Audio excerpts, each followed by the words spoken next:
This is a satellite image of the Port of Beirut, Lebanon, captured on July 31st, 2020. But just 4 days later, something would happen here that would leave the port looking like this. Hangars completely obliterated, and right where they once stood, a crater 135 meters wide, as large as two Boeing 747s laid end to end, instantly swallowed by the sea. So what exactly happened here, and how did it give birth to the largest non-nuclear explosion in recorded human history? On August 4th, 2020, a video clip went viral. A bride named Isra Sablani was posing for her wedding photo shoot at Beirut's Saifi Square, laughing, radiant, completely unaware of what was about to happen. Then, without warning, a shockwave hit, and everyone ran.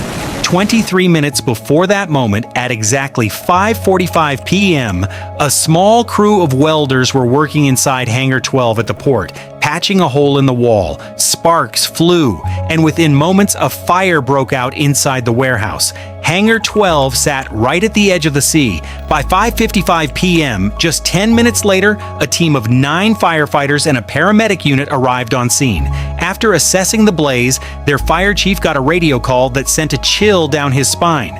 Something doesn't feel right. The fire is out of control, and there are strange sounds coming from inside. They had been on scene for just 12 minutes when, at 6:07 p.m., the first explosion hit. Footage from the scene shows white smoke and the unmistakable flashes of fireworks detonating. A consignment of fireworks had been stored inside Hangar 12, and the fire had reached them. That first blast was recorded at the equivalent of 1,500 kilograms of TNT. People were still trying to figure out what had happened, phones up, cameras rolling, when just 30 seconds later, the world changed. The second explosion was captured on dozens of cameras across the city, because half of Beirut was already filming after the first blast. A massive fireball tore into the sky. A shockwave faster than the speed of sound ripped through the city in every direction, and then witnesses saw something almost supernatural. A white dome slowly expanding outward, swallowing entire city blocks. This was a vapor cloud, water in the air condensed by the sheer pressure of the shockwave. Behind it rose a massive column of deep red smoke. Experts would later confirm that red smoke was the signature of one chemical, ammonium nitrate. The scale of destruction was almost impossible to comprehend. 200 kilometers away in Cyprus, people fled their homes in panic. The shockwave shattered windows at Beirut's airport. 8 kilometers away, steel rebar was ripped clean out of nearby buildings. The U.S. Geological Survey recorded a 3.3 magnitude earthquake. Scientists at the University of Sheffield estimated the blast was equivalent to 1.5 million kilograms of TNT, 1,000 times more powerful than the first explosion, and roughly 10% of the atomic bomb dropped on Hiroshima. A 390-foot luxury cruise ship was lifted out of the water by the force and slammed back down, capsized, and the explosion was so powerful it disturbed Earth's ionosphere, the outermost layer of the atmosphere, bordering space itself, briefly disrupting GPS and radio signals across the region. The city of Beirut looked like a war zone. Entire buildings in northern Beirut had collapsed to the ground. Trees uprooted, cars overturned, steel girders twisted like wire. The entire city's power grid went dark, making rescue operations nearly impossible. Military bulldozers had to clear roads just so emergency workers could get through. 218 people were killed, over 7,000 were wounded, and in the blink of an eye, 12% of Beirut's entire population was left homeless. The hospitals that should have been treating the wounded had been hit by the blast themselves.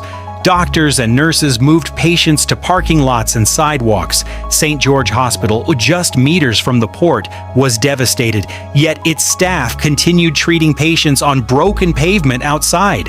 Thousands of the wounded had to be turned away because even the sidewalks ran out of space.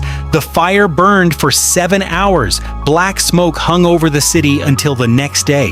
The smell of sulfur and burning rubber lingered in the air for days. Within days, protests erupted across all of Lebanon. People poured into the streets, furious, grieving, demanding answers, and they all had the same question. How did 2,750 tons of ammonium nitrate end up stored next to a city of millions with zero safety measures? Reports revealed that Hangar 12 had already been a disaster waiting to happen.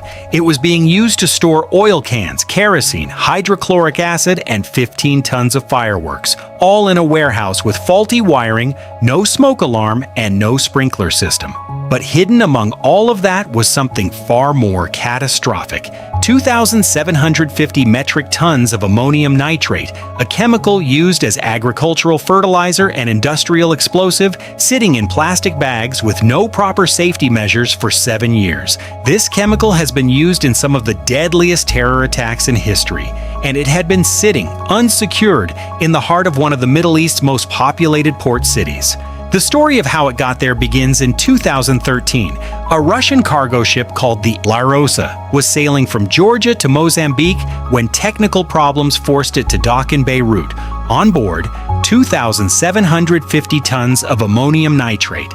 The ship never left. The owner, facing financial difficulties, tried to take on additional cargo in Beirut to cover costs, but the extra load was too heavy. The crew refused to sail.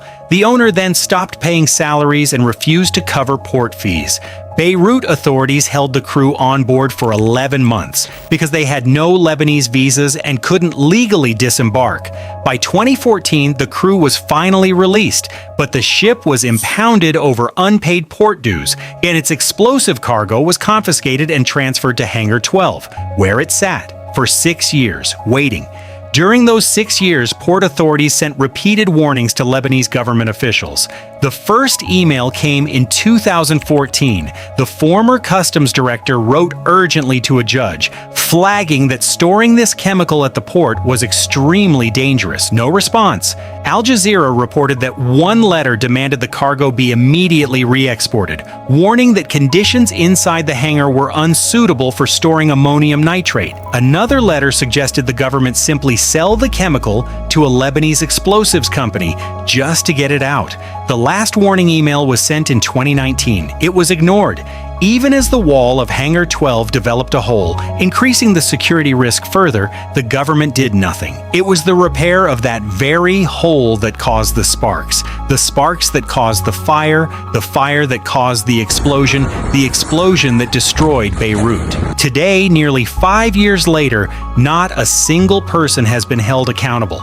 The investigation has been blocked, stalled, and derailed at every turn by political interference, ministerial legal immunity, and conflicts within the judiciary itself. Judge Fadi Sawan charged several high-profile ministers and was removed from the case. Judge Tariq Bitar reopened the investigation and faced fierce opposition from Hezbollah and Amal, who filed court orders to freeze proceedings. From 2022 to 2024, the investigation was completely halted. In January 2025, with the appointment of new Prime Minister Nawaf Salam and the shifting political landscape following the Israel-Hezbollah conflict, the case was reopened. And in May 2025, reports emerged that Judge Tariq Bitar intends to issue his final verdict on August 4, 2025, the 5th anniversary of the explosion. At the blast site today, there stands an 8-foot statue, built from shattered glass, twisted rebar, and the rubble of destroyed homes. It takes the shape of a woman holding a sword, a monument to the 218 souls lost on that day. At her feet lies a clock, frozen at 6:08 p.m., the exact moment the second explosion tore Beirut apart, and it hasn't moved since. If this video moved you, please like and share it. Your support means everything, and we'll see you in the next one.